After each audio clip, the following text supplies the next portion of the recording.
Vă salut din Viscol. Am zis să fac așa un mic jurnal la Viscol. 6 februarie 2018.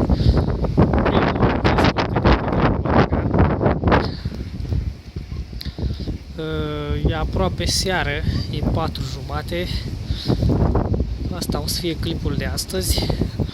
Zăpadă, mare lucru, n-a venit până acum și nici acum nu vine mare lucru. Vântul e decent, nici prea mult, nici prea puțin. Nu s-a pus cine știe ce zăpadă.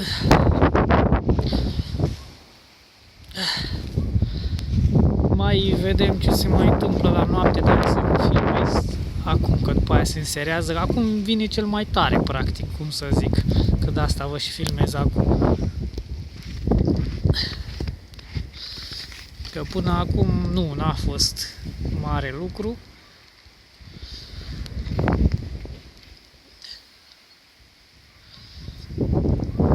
Deci nu prea e cum au anunțat ei, dar mai vedem mâine.